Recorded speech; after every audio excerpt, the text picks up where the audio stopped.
Hey, this is Brent Leary, and it is one of these things I've been looking forward to for a long time, having this kind of conversation. And I'm so glad to have my buddy, my partner, enterprise tech reporter, Ron Miller, join me for this.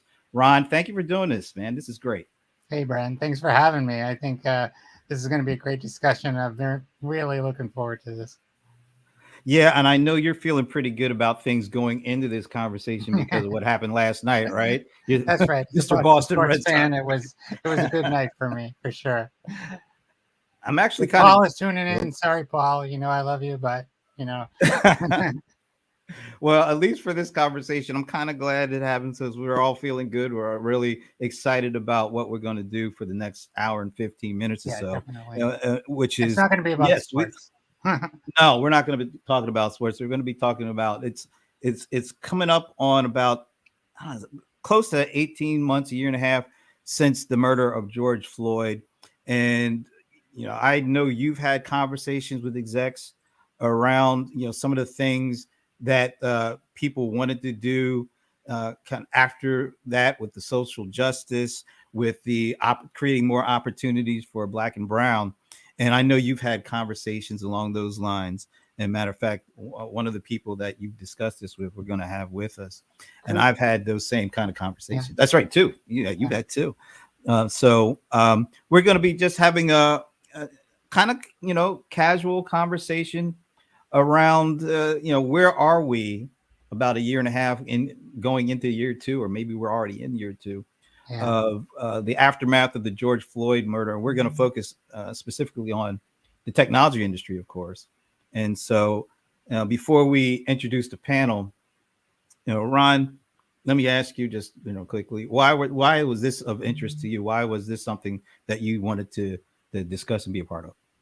Well, in the wake of George Floyd's murder, it prompted a discussion. I think, across society, it caused, obviously there were protests, and there was like a consciousness raising, I think, and it certainly had an impact on me personally. And one of the things that I've been trying to do is to try and tell some stories that maybe weren't being told, just through my own ability as a reporter to shine a spotlight on some things that I have the ability to cover.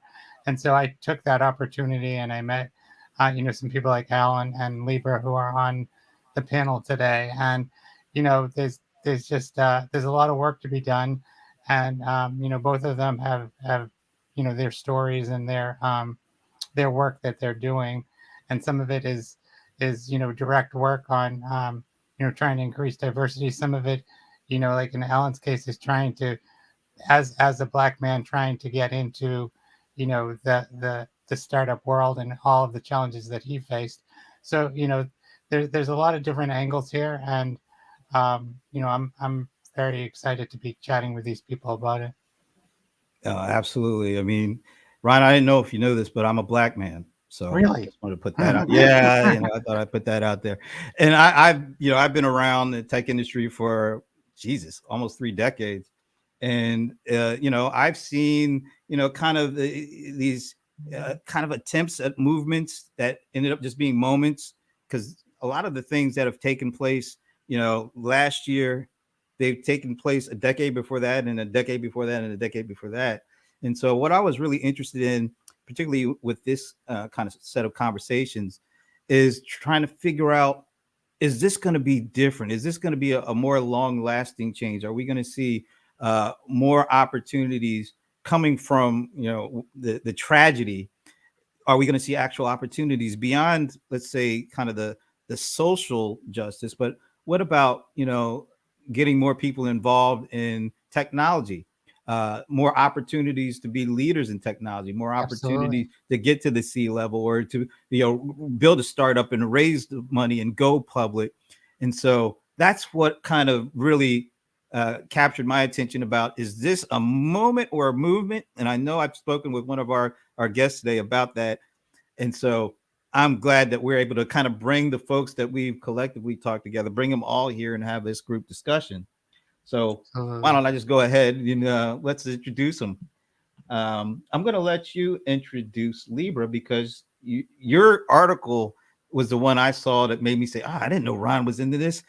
Let's reach out and let's try to do something together. So, Libra, thank you for joining us. Ron, why don't you introduce Libra? So Libra, you're going to have to tell me what your exact title is, but I know you head up diversity at Twilio. Is it Chief Diversity Officer? Is that who you are? Yeah, that's Yeah. it. Chief Diversity Officer. Yeah, that's a good title. And Libra's been working with Jeff Lawson over at Twilio, and working to create what they're calling, an anti-racist company, which is the first I had heard of something like that, and that really piqued my interest when her people pitched that to me, and we had a great conversation about it. And then I talked to Jeff, and I learned about that, and I would love to have more of an in-depth discussion here today about that as well, Libra. Yeah, absolutely. I'm here for it. Awesome. All right, let me bring up Craig Cuffey, who is the EVP and Chief Procurement Officer for Salesforce. I've had the pleasure of speaking with Craig almost right after the murder of George Floyd. And that was my first entree to speaking with him. And we had such a great conversation. It was real. And we were able to talk about things that I really hadn't been able to talk to a lot of executives before. And then we kind of came back this year after the verdict. And then I brought him back again for something else. So guess what, Craig, you're back. Thank you so much for joining us. And I really love the conversations we've had. And I look forward to your input for today. No, I'm looking forward again to this session, and we're still working on trying to be in the same place at the same time, just not look like we're in the same place at the same time. And I'm going to float this to you, Brent. I think confidence is high that I could be in Atlanta the first week in November. I'm just no, confidence is high. It's not a guarantee. Okay. All right, I'm gonna put a little note on that my calendar for that. Okay, because we want to, we gotta consummate the bromance, right? We gotta be in the same place. That's right, because yes, we'll do that. All right, Alan, I'm gonna call on you again, Alan. Ron, I'm gonna call on you again to introduce Alan. Yeah, Alan Jones is the founder and CEO of Bambi, which is a startup that helps small and medium-sized businesses. Correct me if I'm wrong here, Alan. Be their HR department. They actually put an actual person in charge of the HR and make sure that people are complying with a lot of policies and procedures that many small businesses just don't even know that they need to be complying with. And before that, he has been involved in startups for at least a decade prior to that, and has been working his way through the startup technology system until he started his own company. That nails it. All right, good. Yeah, I'm glad I characterized you correctly. Yeah, Ron, do you want to be my CMO? Join my okay. Wow. All right. Getting offers already. Ain't bad. All right. Well, thank you all for joining us. And we have kind of a limited amount of time, and we want to be respectful of your time and for the folks who are checking us out. So why don't we get into it? And I kind of alluded to this, so I'm going to bring this up because this is a quote I found. Let me see if I can do this here. I'm not saying that all companies are like that, but there were a lot of perfunctory responses after George Floyd was murdered. Now,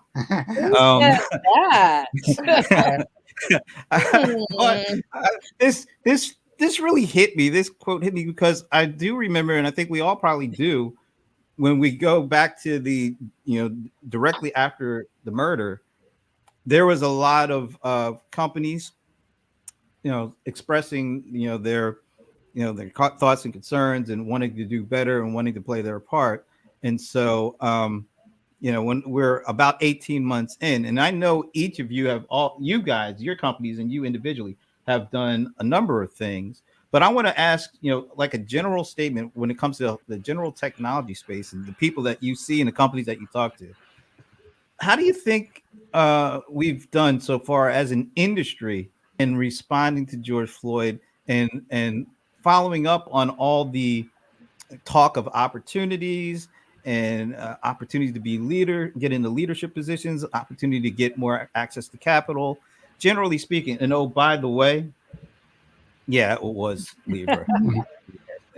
So Libra, why don't you start us You off? make me sound so smug. Not. No, not at all.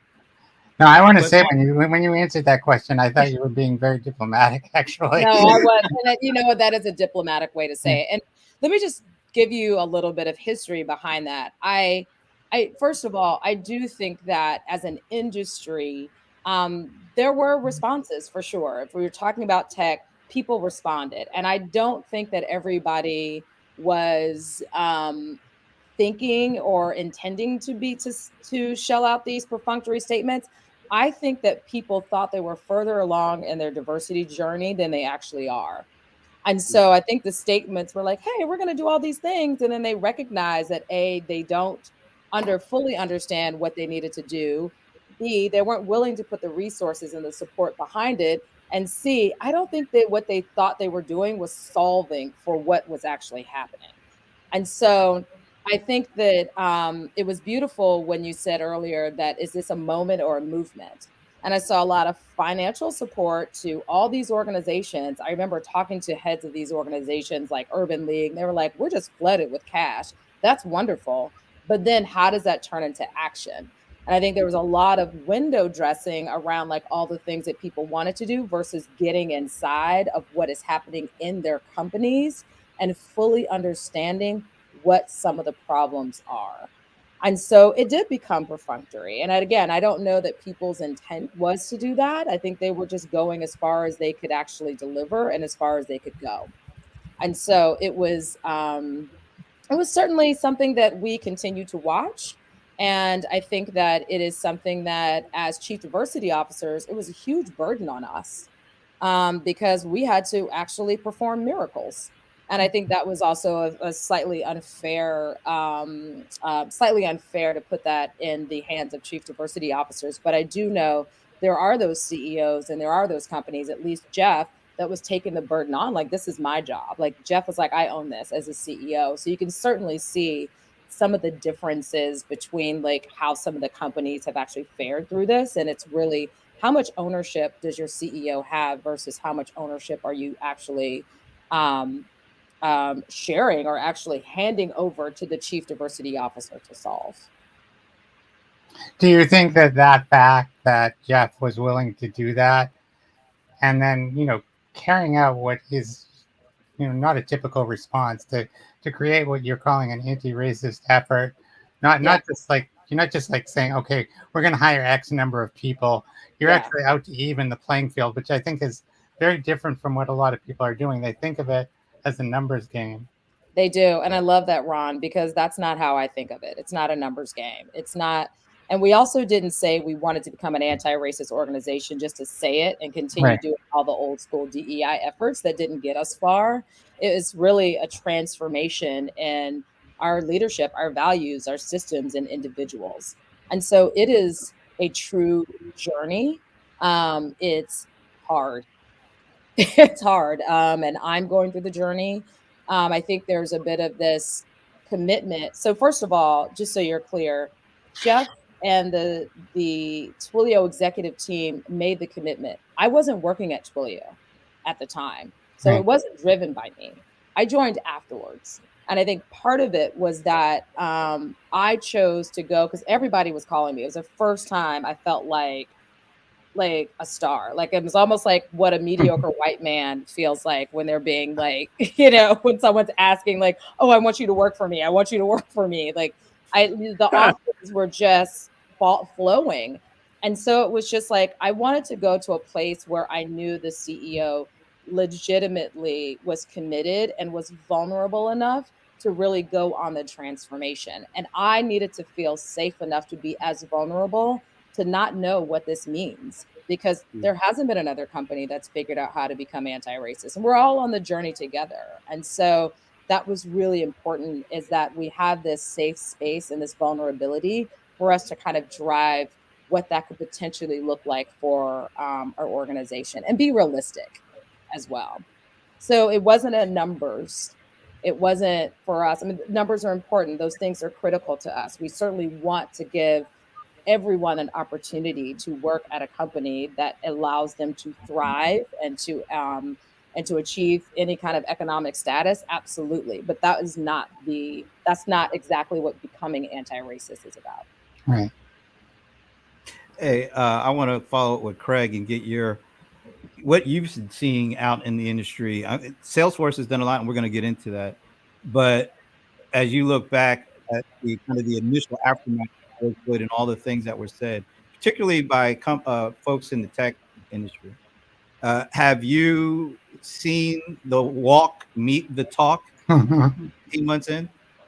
You know, it's you and I've spent a lot of time on this topic, and as a chief procurement officer, I've said to you, we talk about spend, right? And we have made a conscious effort in my team to talk about impact, right? So the company is pivoted to impact. Now, we are Salesforce.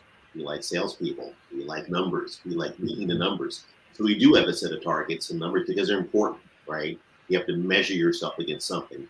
Are we Salesforce, all the way to bright? The answer is no. Is tech all the way to bright? Starts with another word and then a big no behind that, right? The kinds of changes that we're talking about, what Libra just talked about, you have to kind of break yourself down, right? Before you can break the company down and really deal with the reality of how bad and how big and how large and how ugly this thing is, because it really is.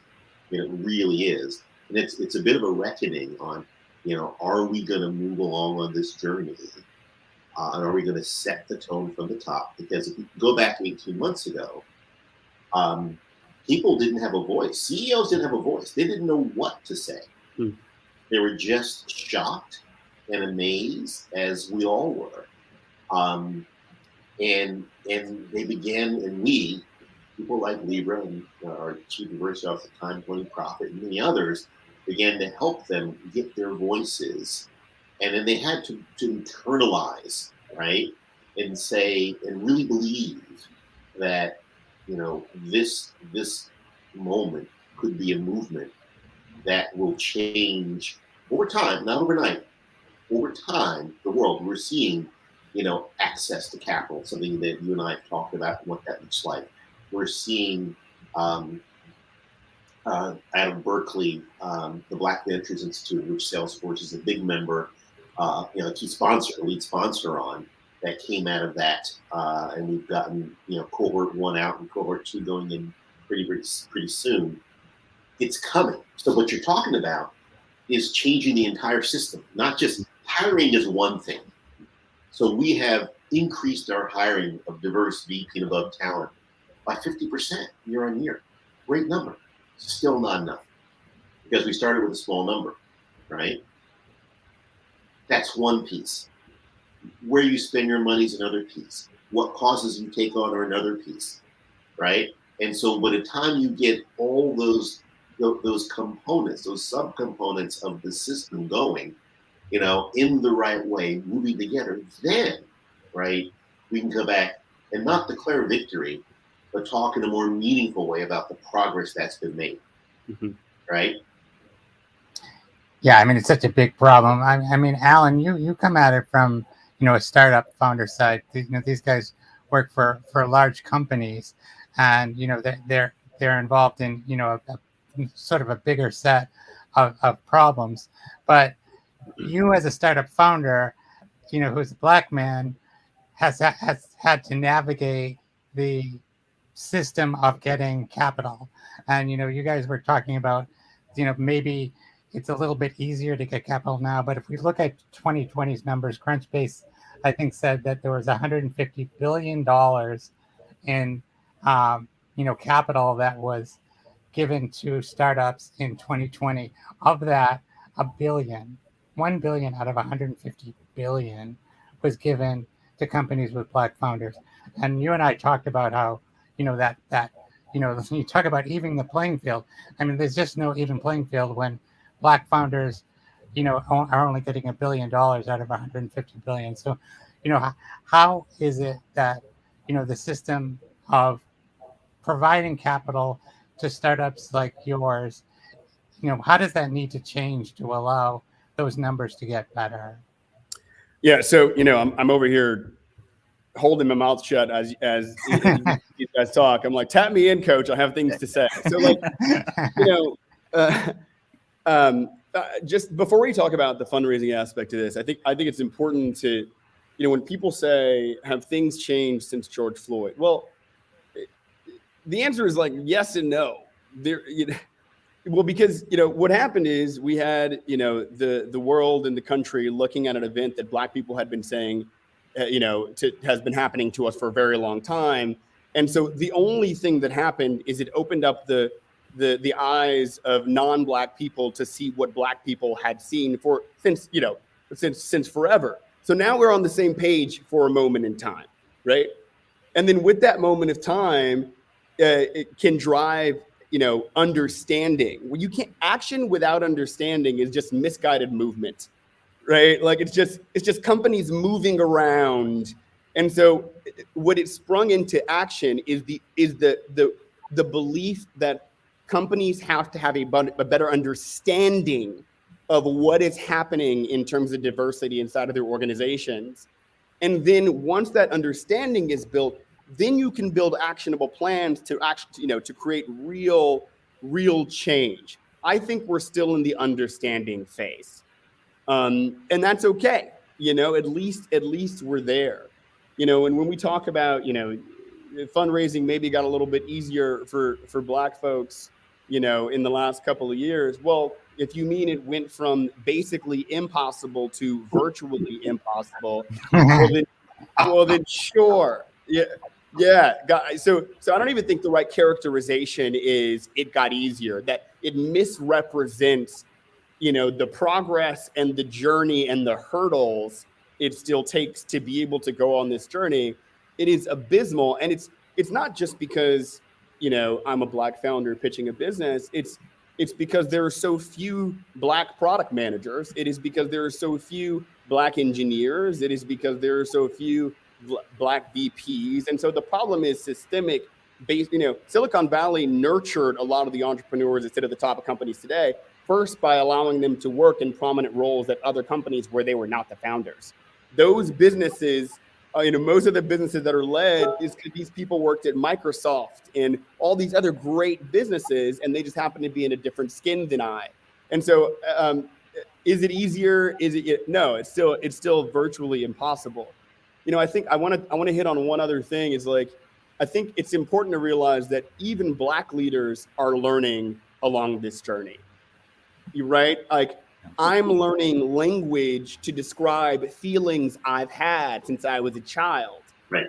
That I didn't know, that I only was able to channel into like resentment and anger at first. But now there's language and nuance words around it, so I can communicate with my non-white counterparts.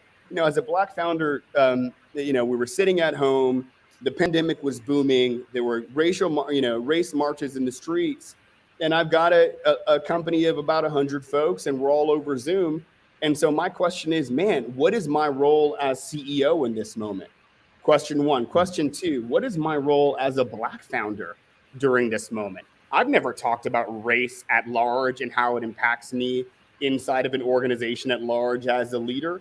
And so I think not only is kind of white America learning in corporate how to deal with this, Black professionals are learning how to be leaders in a moment where we're being looked at to also not just lead in new roles professionally, but lead socially in those professional roles. And I think that hybrid is another compounding thing that people don't think about us dealing with. It's exhausting. It's what it is. It's truly emotionally draining. I love that point that you made, though, because I'm going through my own journey.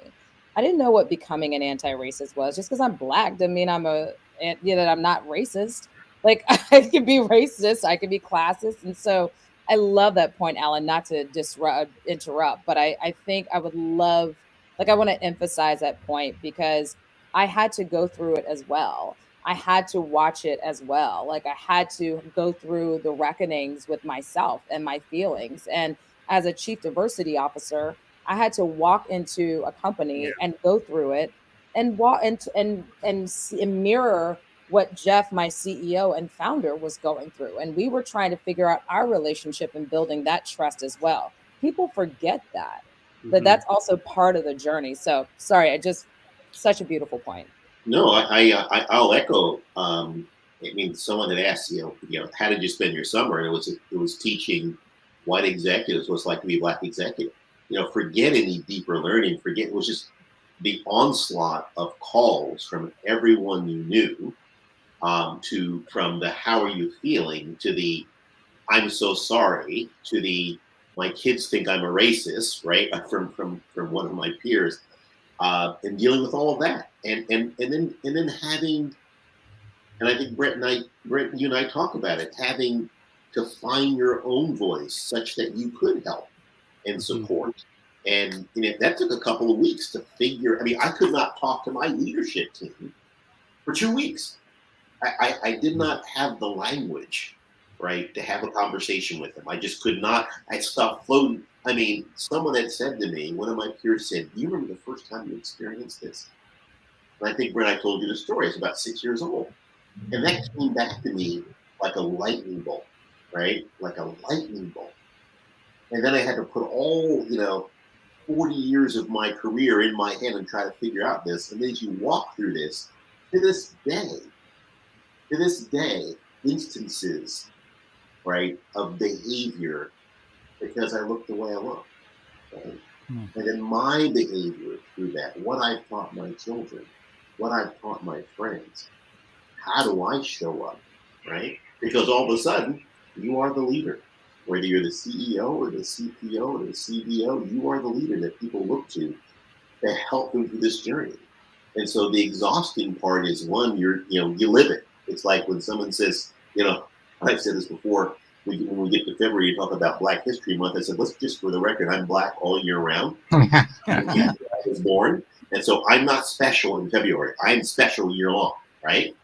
And then now you're there, you're living it, and you're trying to, go through your own journey. It's so different than with your family. If you've got a family and there's some sort of trauma going on, you have to figure out how to deal with that yourself and help them through it. By the way, because you are who you are, you cannot ever be soft or show weakness, or you have to just tough it out, no matter how much it hurts.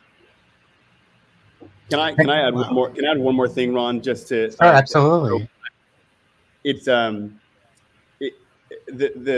it's nice to hear, right?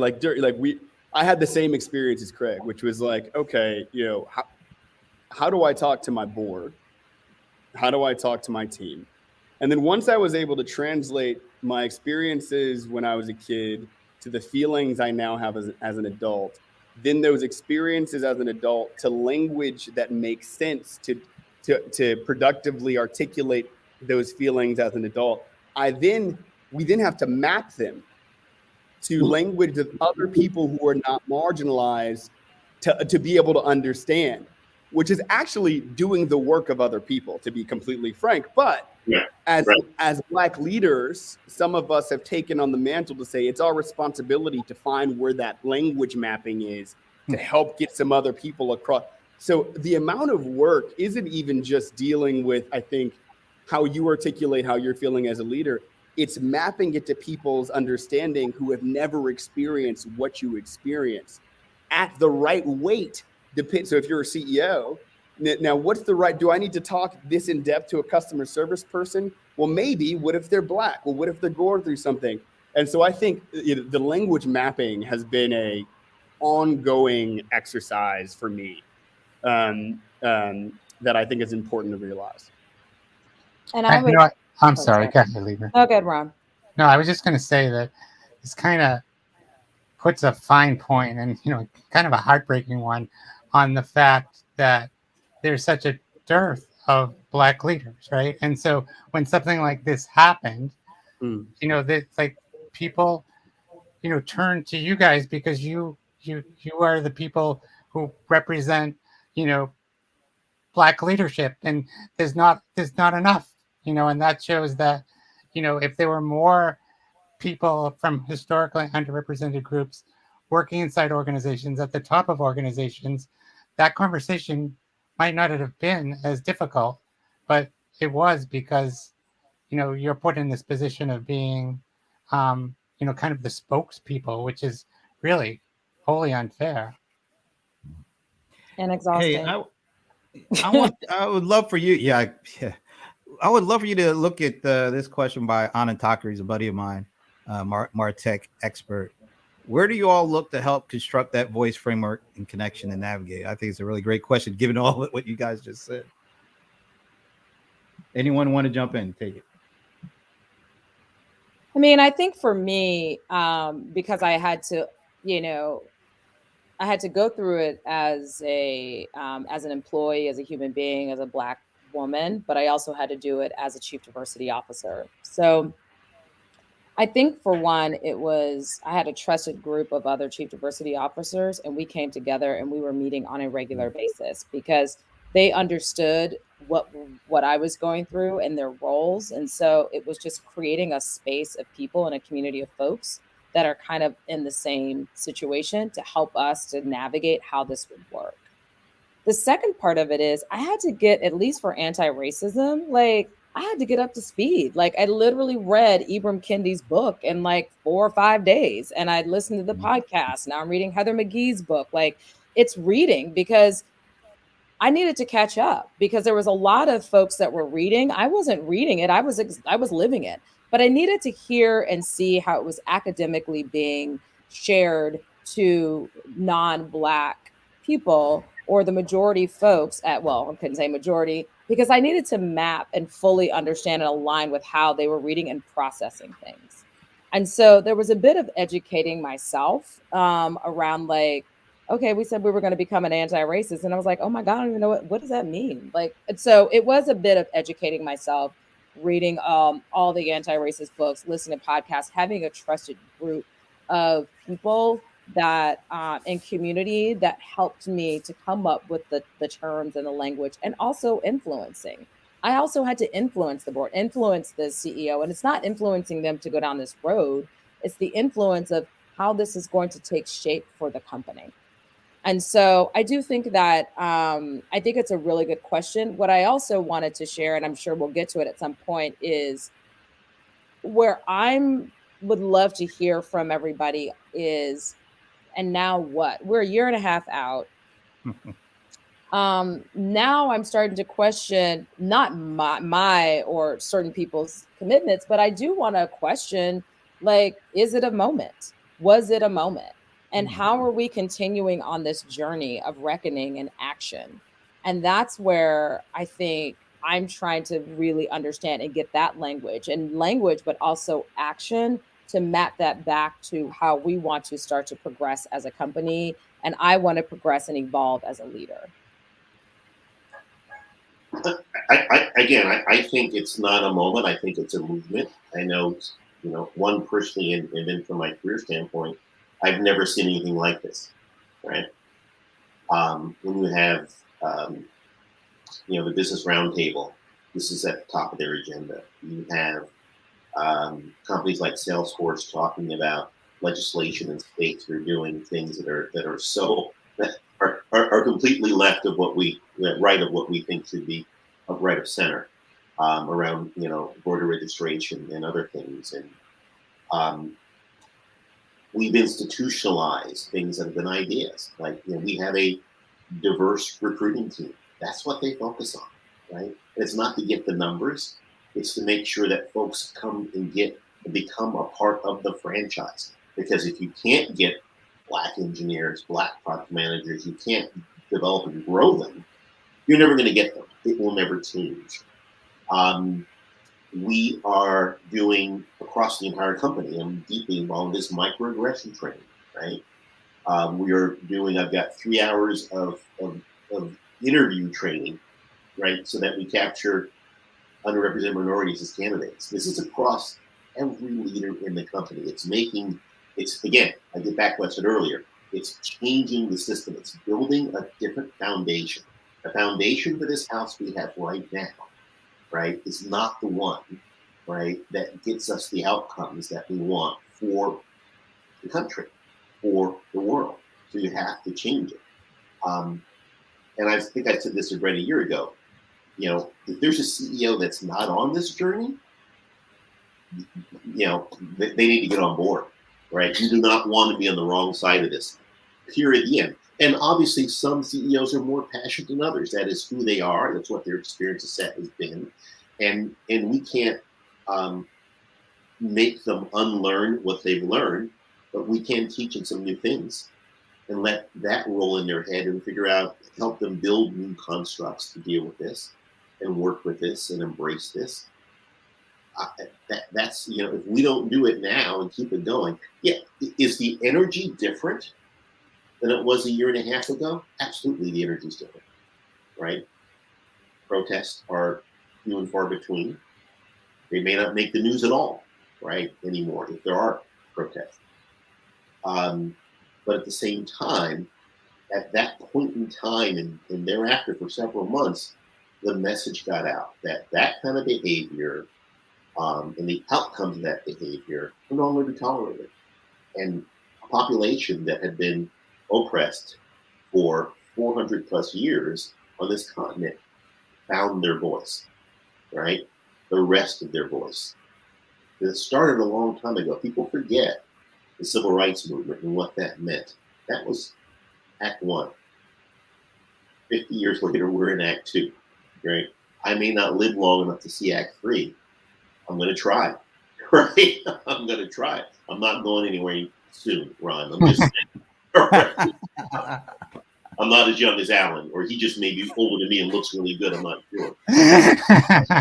But that's where we are. And so, but it's also, it is also incumbent on Black executives, Black entrepreneurs, Black business people to do things differently, right? And so that's a conversation that we haven't had. So Brent, when we do this in 6 months, it would be cool for us to talk about what are we doing differently? How have we seen, I think Libra talked about how she had to see the world differently and learn more. I wrote that down, right? I wrote learning new language, and this was some of Alan as well, to explain how we feel, because that's what's going to move this forward, right? It's funny you say that too. In the action. We actually had a interesting question from my friend Emily Yellen. Emily says, "What if we can make CEOs what they?" She meant unlearn. What do CEOs need to unlearn in order to get things moving in the right direction or continue the progress? I really like that question. I think we all can ask ourselves that, and we can all do something, of course.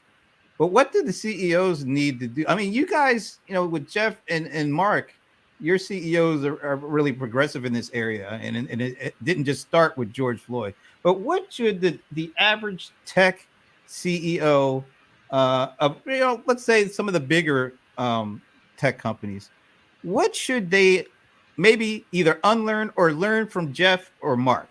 Because those two guys have got it right in a number of regards. What could they learn from them, and what should they unlearn if that's the case? I will not preach. I'll stop my sermon, but I will answer your question. Okay. So some of this is who that person is, right? And so Mark is I've never seen an inquisitive mind like his as a CEO, right? He eats up the new learning. So at its core, the CEO must be open to learning, right? And how I've seen Mark demonstrate that is he is a voracious connector.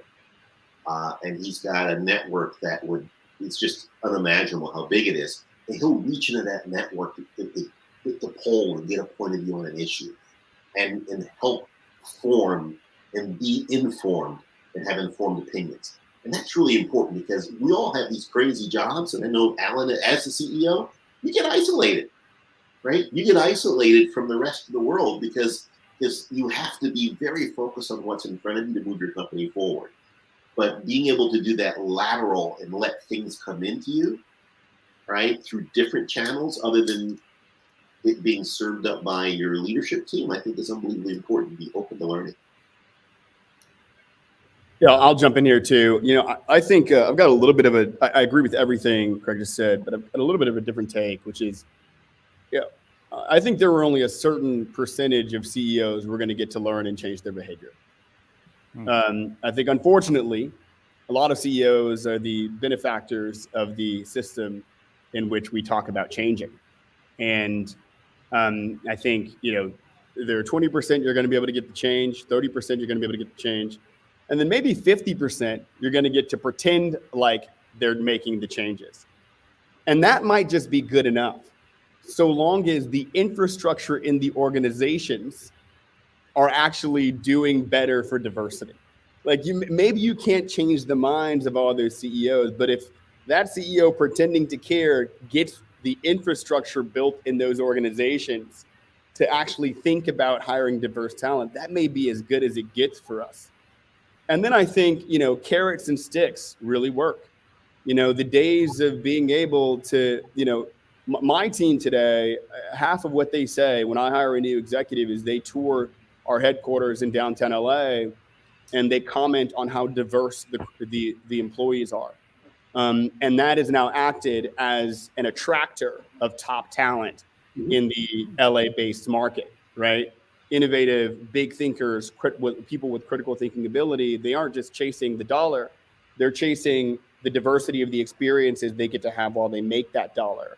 And so I think there's an incentive now for this behavior. And then there's the opposite disincentive, though I would argue the disincentive is still not strong enough. There's actually still too much money out there just going to very homogenous groups of folks. And there's no downside to not hiring people with diverse background. There's still way too much upside. And so, I think that's important. I also think if you can't change the mind of every founder, promote enough executives in the companies who have different minds than the founder, than the CEO. And I think that's also lacking today.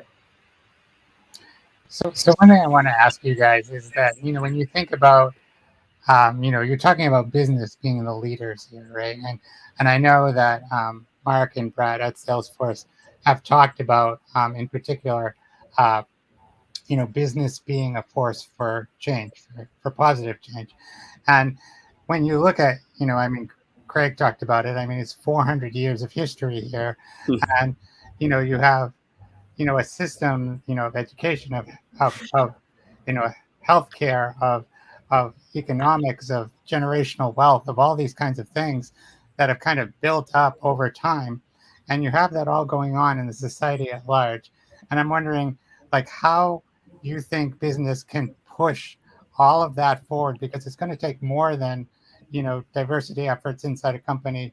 And as important as those are, it's such a big problem. And I'm wondering how you kind of, use that platform that you have as business leaders to push society as a whole on all those different dimensions that we're talking about. Big question, I know.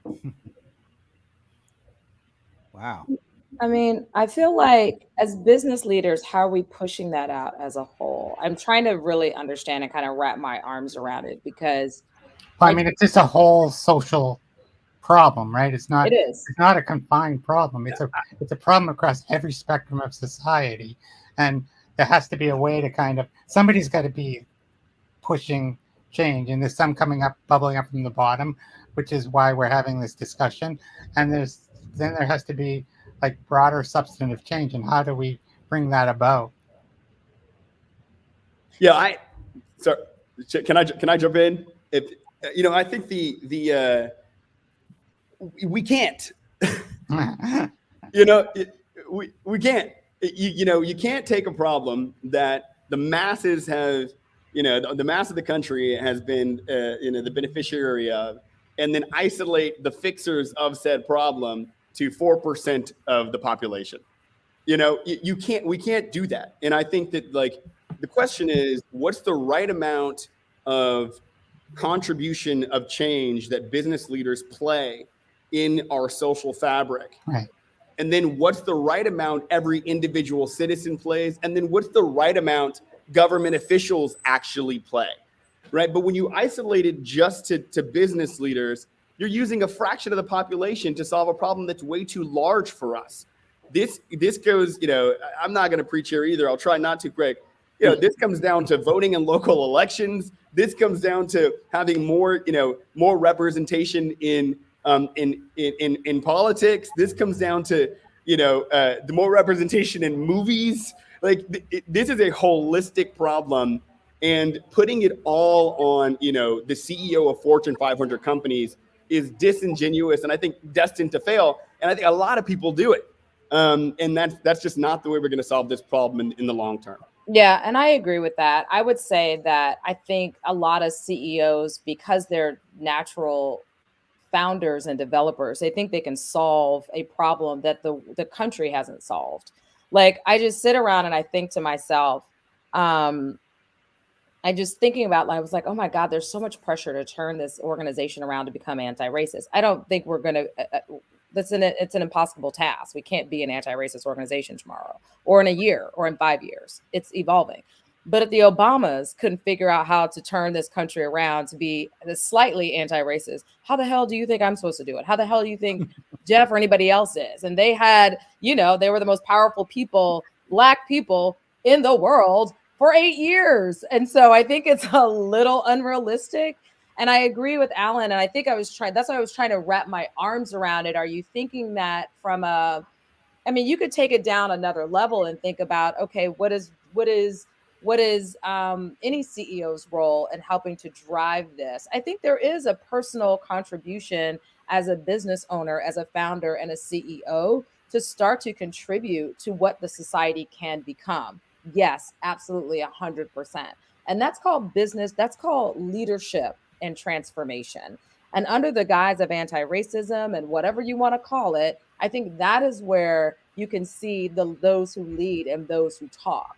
And so I do think there is an accountability, and I'm hopeful, if anything comes out of the year and a half, that talent, and I'm talking about diverse talent in particular, are choosing companies to spend their time based off of their leaders and their transformation in response to what happened last year. And I think there is a responsibility as a leader and a founder to attract the talent that you want, to keep the talent that you want. This isn't about recruiting, this is maintain, but also create a space where people feel like they can thrive and there's equity. That's it. That's your responsibility.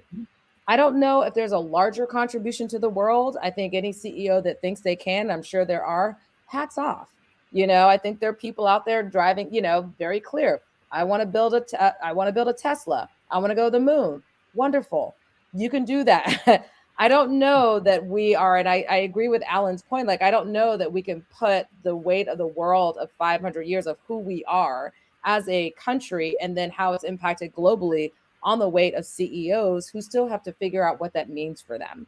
So I absolutely agree. I think it's a great question, but I think that's why I was a little thrown off, like, in the sense that I do think there is a responsibility and accountability to the company that you're trying to build and your responsibility to the culture you're trying to build. And that is to provide as much of an equitable experience where everyone can thrive. And I get a little frustrated around just the representation in recruiting, because a lot of companies tend to do that at the more junior levels, just to tick a box to say that they have all these people in their organization. But until I see you at that CFO level, or I see you as more board members, that means nothing to me, because we see people revolving in and out of these doors. And so there has to be more than just recruiting. It has to be more than just, checking a box. It's like, what is the contribution to the kind of company you're trying to build? One thing I wanted to add in, and I don't know if, I know you guys go to a lot of events and you speak to a lot of folks, a lot of executive folks, C-level folks who can give you money, invest in you. One of the things that I found when I went to, I went to Dreamforce a couple of years ago. Salesforce is a big event, and I had already seen like Tony Profit, who came in as the chief equality officer, and saw the work he was doing. But up until I think it was like the last Dreamforce I went to and face to face, I saw Tony do a demo on the main keynote stage of the like a new technology piece for Salesforce. Had absolutely nothing to do with talking about equality and diversity, which is all good stuff. But to see him integrated into the core business, I thought I was the first time I ever saw anything like that. And Salesforce has been doing that ever since. I mean, Leah McGowan Hare is a superstar now at this point. And it's not just because she's a great presenter and she's, energetic. She knows her stuff. She's like an evangelist for developers. I saw her do a talk on I think it was the Trailhead conference. She got up and talked about blockchain like 3 or 4 years ago to like 15,000 developers, and she had them eating out of the palm of her hands because she knew her stuff. It wasn't just because she was a Black female presenting. She knew her stuff. Are you seeing more of that taking place nowadays? Because every time I look, I like the different leadership in the diversity area, but I also like to see that integrated into the core business of the technology space. Are you seeing that, and how important is it to not just have the diversity, but to infuse it throughout the whole business model? We're not. Leah is a rock star. She's an A-lister rock star, absolutely, and she's got a tech background and played engineer for a long time. And not enough, frankly. It's just not enough, right? And and Leah's experience is not unique. She started out, in the tech space, and now she's got a big business role. It's giving folks those opportunities and having those conversations and having allyship and sponsorship. We throw mentorship in between that, allyship, mentorship, and sponsorship. And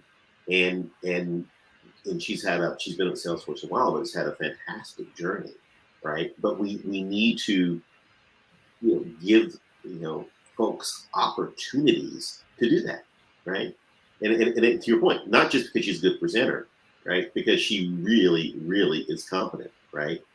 And understands the technology and is credible in front of 15,000 developers and so on and so on. I'm sure there are many of those folks that are out there that can do that, and many that we haven't found yet because we haven't given them the opportunity. So when you look at tech, just look at any tech conference, right? You go, okay, you and I've had this conversation, Brent. There's just representation is still pretty low because that means folks are not coming into the enterprise, right? Or are you retaining them? They might be coming in, but they're not staying. It's both. It's can you get in, right? Yeah. So the value, the employee value proposition, hire to retire. Can you get them in, and can you keep them? Yep. Give them great work to do, pay them well, opportunities over the long haul, and help them realize their potential inside of your company, right? And a bunch of things have happened over time, right? I remember the first conversation that I had about 401ks early in my work career, kind of going, wait a minute. So I'm not going to get a pension? Or who's at Camabell saying, pension, who's got a pension? What's that word mean, right? The whole world underneath of it changed, and a whole employee value proposition, right? You come in and you spend 25 or so years with me, that happened, right? No one's talking about that anymore. So your loyalties to companies loyalty to employees, all of that is off the table. So you're going to go where you feel valued and respected and your contributions matter, right? And that's just not the new young workforce, my kids, all my, their age. It's me. It's Libra, right? It's Alan, right? We all want the same thing. Because if you're going to work that hard at anything, you want those three things. Period. The end. I think that speaks to the, that's why it's diversity, equity, inclusion, and belonging. It's not just diversity, right? If you don't have those other three components, then you have, that kind of feeling of isolation. Yeah, I got hired as a person who's from a historically underrepresented group, but I don't feel welcome here, or I don't feel part of this mission. And unless you can infuse that into your organization, then as Libra said, it will just continue to be a revolving door. Yeah. How do you make people feel and actually be part of the franchise? It's not lip service, right?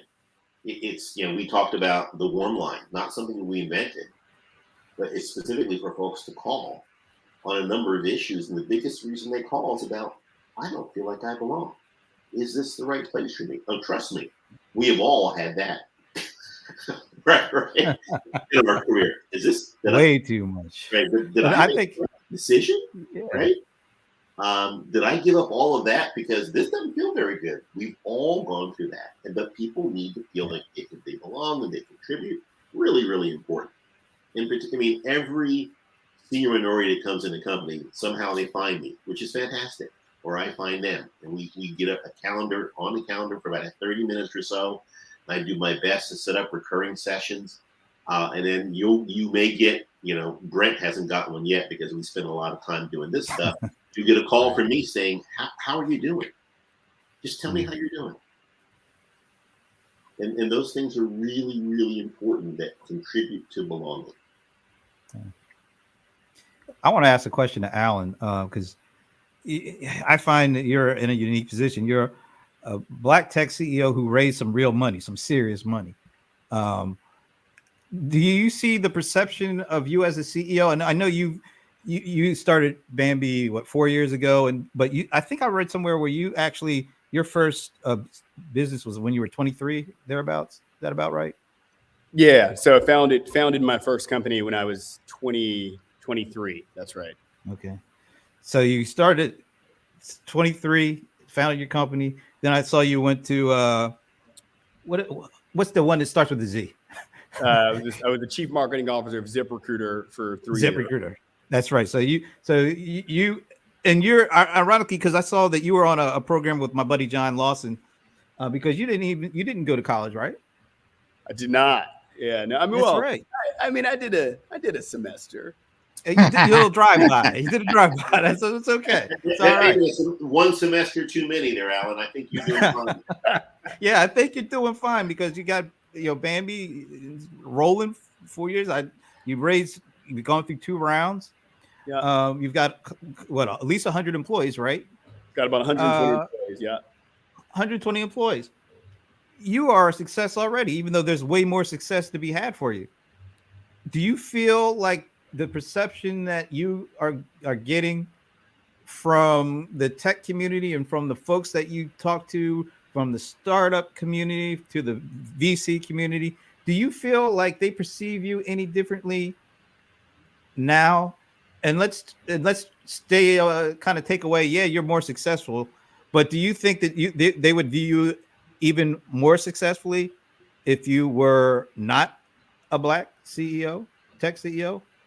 Oh, what a doozy. Should I just step back and let her rip? What a doozy.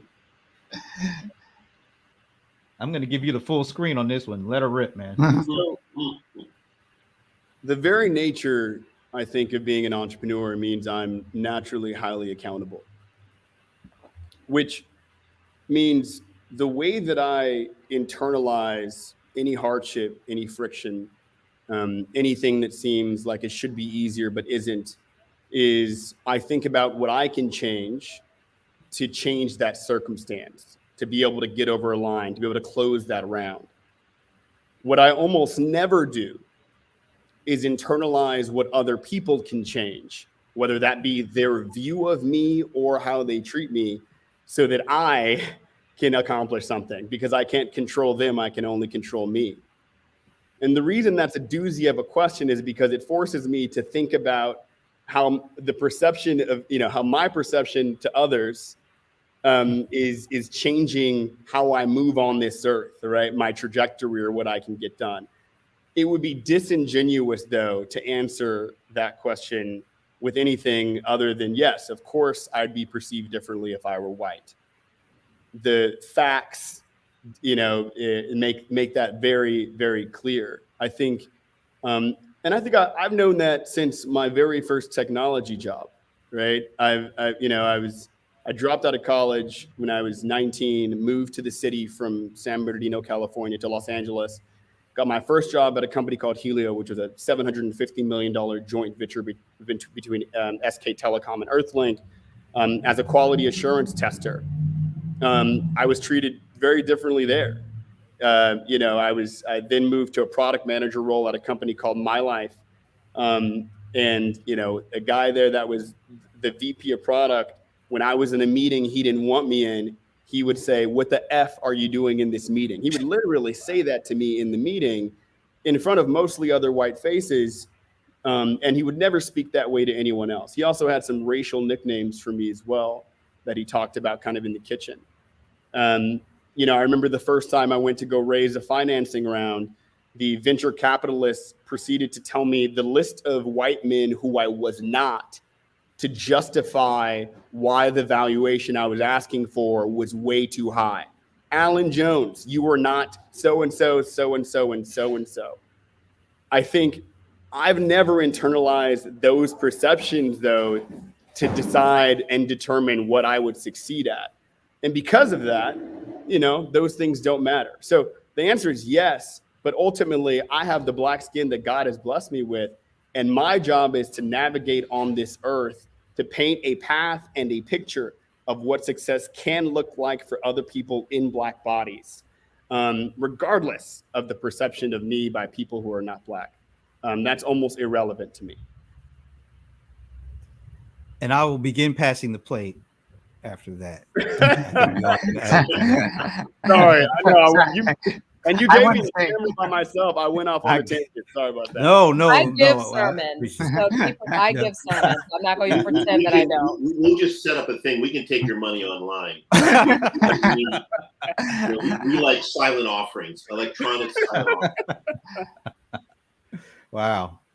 I want to say, great. Alan, that when we talked, and you taught me a lot about what your experience was, and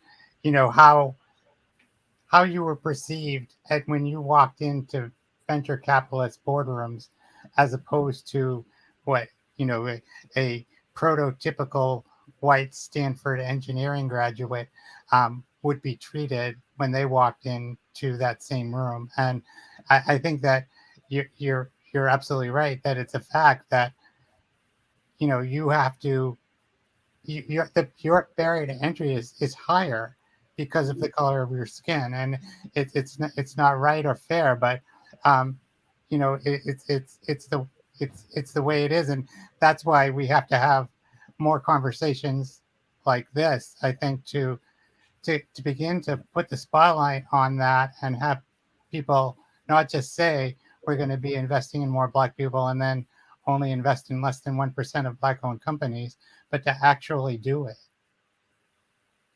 Yeah, I think that's exactly right. But I think there are two paths here, right?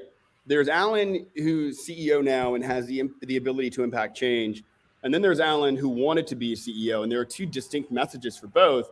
The barrier to entry is higher. But, the question for me back then was, okay, then what? That's the barrier to entry.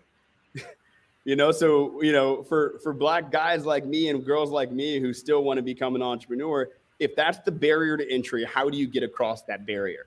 But now I'm in a different position, right? Now I have the ability to actually impact change and change that barrier for folks that look like me. And one of the things I struggle with, and I'd love to hear the counsel of the room as well, is like, on one side, I think to myself, my job is to try to pull up as many people with me as possible along the way. On the other side, I think, hey, the barrier to entry are already so high. The most important thing I can do is succeed so that I can show what a profile like me looks like, on the other side of this journey, to validate or invalidate some of the mistruths about giving money to black founders. Show that you can build a $1 billion company, Alan. That is the biggest way to impact change. And, it's a daily, I probably think about which of those two things I should be playing, where my responsibilities lie more. I'd love to hear kind of Libra's and Craig's thoughts on that. The very simple answer from me as I was listening to you is you have to do both. right? You have to do both because we need the example and you need to teach folks your tips and tricks. So just seeing you skyrocket is one thing, right? But helping folks on their journey, meeting them where they are, is really what moves the larger community, in my view, community forward. I do in my role, and I'm at the end of my career versus the beginning of my career. Well, maybe the end, who knows?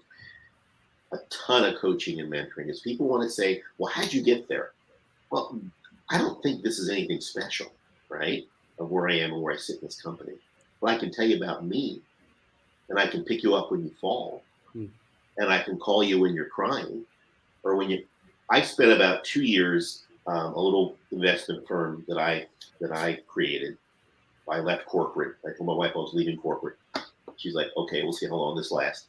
And lasted a couple of years. I'm doing deals and buying smaller companies, and my first deal doesn't go anywhere. And I was unbelievably mad. Now, luckily, I had, some wonderful private equity folks around me. This was growth versus venture, right? And other business folks and so on. And I'm just fit to be tied. And I called my buddy and he said, Brent, calm down. There's another deal. You didn't do anything wrong. You didn't met the guy. Just don't want to say it was business. Now, had I not gotten that counsel, I would have said this 4 months I just put in this. I would have, gone back to corporate quickly because people were calling, but I needed that, right? Down the road, same situation. Jose Blanco, managing director, CEO of Capital. He said, Craig, I know you got a lot of money on the line and it's your money, but it's the zen of the deal. It's the zen of the deal. I needed to hear that. And when you're in front of Andreessen Horowitz or Northwest Partners, wherever you're asking money for, right?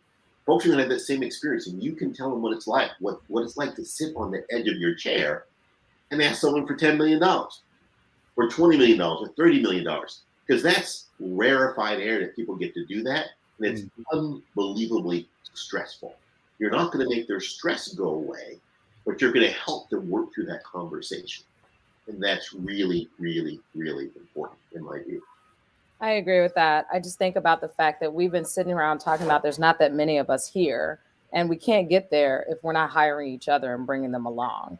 And so there are plenty of exceptions out there. They're the Robert Smiths out there. There's plenty of them out there. But we don't have enough where people are bringing folks along. Like, I'm clear about where I am now. I mean, it wasn't like by luck and happenstance and the barrier of entry to become like one of the first chief diversity officers to sit on the executive team and report to the CEO.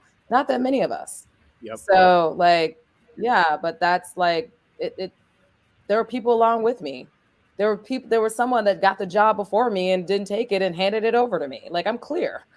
And so like I have to, I'm also very clear about that. Like and I think my situation is a little different. I'm not running and driving a company, but I do see that there are a lot of exceptions, and I do think that's great. And I think that we can point to you and you will get your flowers in the glory and you will get there, but you've got to have a group of people that get you along. So I don't see it as one or the other. In order for you to become the best CEO, you're going to have to pull people along with you, because those are the folks that look like you that will actually help you get there. And that's that community of people that at least I rely on to get to where I am. And so it is I know it's hard though. I get where you're like kind of in that conflict, like how much further do I need to go? I'm going to keep going and keep going. Maybe I will be that person that they'll talk about, but do you want to be the person that they talk about? Like, oh, I saw this person, Alan, he was great. He made it all the way to CEO. Or do you want to be the person that's like, it's because of Alan, I ... And I think that, and I don't think they're mutually exclusive. And I think you've made them that way, but I do think they can be done together. But you've got to err on where you are and also where you are as you mature in your journey of becoming a CEO. Because I think that's also, we've been talking about leadership. Your leadership priorities shift. And at some point it's about, let me get to that CEO role. Let me get now I got to figure out how I'm going to help others. Like we're all going through that maturation process of being a leader. So you got it. You got it. Like, yeah, look, I wanted some wisdom from the table. I like to tap into the oil well when I can. I think I asked the question. I do have a philosophy on it. I asked the question because it's a balancing act. It's how much now versus how much later.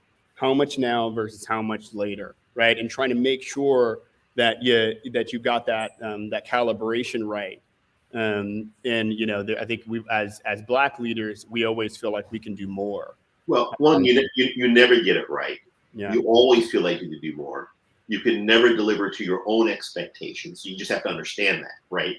Yeah. Listen to what I said. You can never deliver to your own expectations because being who we are, they're off the charts already, right? Yeah. And so, when I was a very young man in my 20s, your teens, your 20s, I was going to go out. I was going to do great things, right? And then you get married, you have a family, and then you want to do good things. I'm just happy to do things, right? And a big part of those things is helping people. And so how do you help people, right? One of my fondest memories of my career, indulge me for 30 seconds, is a young man that I did some coaching to 15 or so years ago. We were working together at Intuit. We sat down. He wanted to talk about his performance review, and he gave me this thing. It was all motherhood and apple pie and all corporate speak. I was like, "What the hell?" I said, "What did you do?"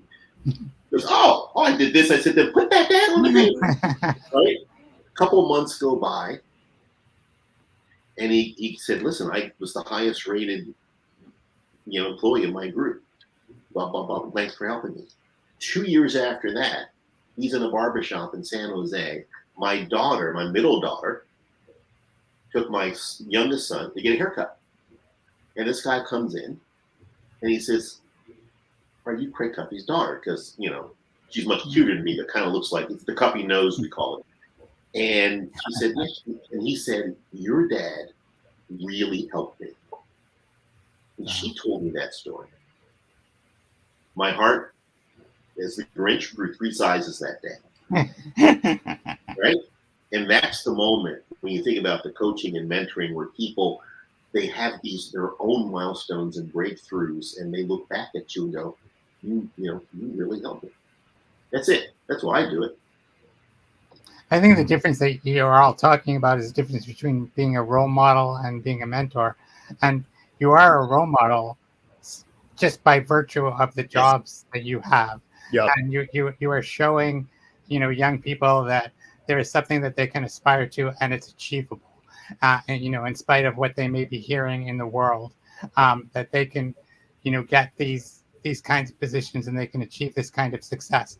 And, mentoring is, of course, what you're talking about, Craig, which is by virtue of your experience, you kind of pass that torch, you pass that experience on to other people. And I agree with Libra. Whoever you are and happen to be, and wherever you are in life, you can be both those things depending on what you're doing and who you're trying to influence. But I don't think I agree with Libra. You don't have to choose. You can be that mentor as people come up and just ask you, like, how did you get that funding? How did you go in that room? How did you deal with that guy who used the F word on you? All of those experiences that you had, and you went through that, and you can then pass along those kinds of things to others. And Absolutely. I think that's important for anyone with any kind of experience in any role to be able to do. I agree with everything said.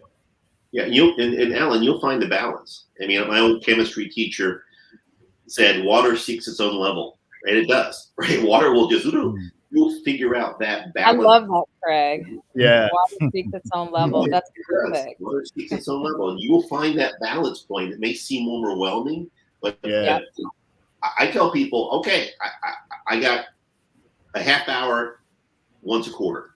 That's all I got. And then you go, how do you want to use it? Right?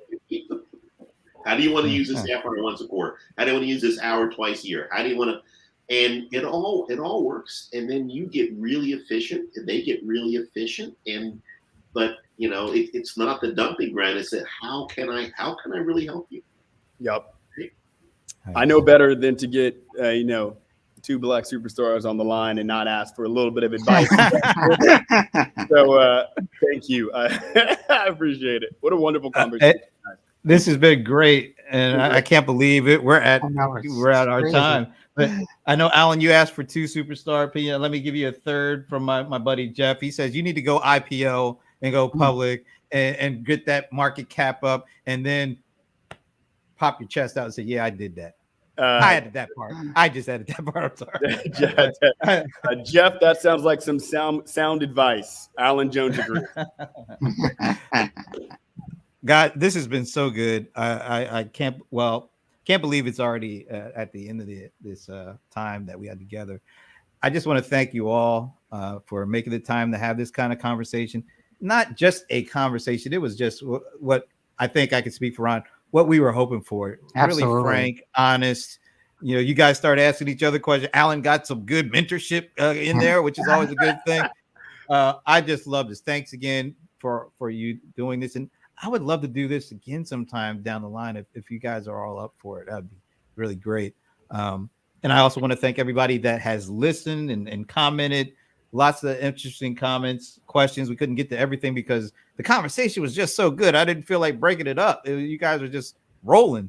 So, but I appreciate everybody that joined us.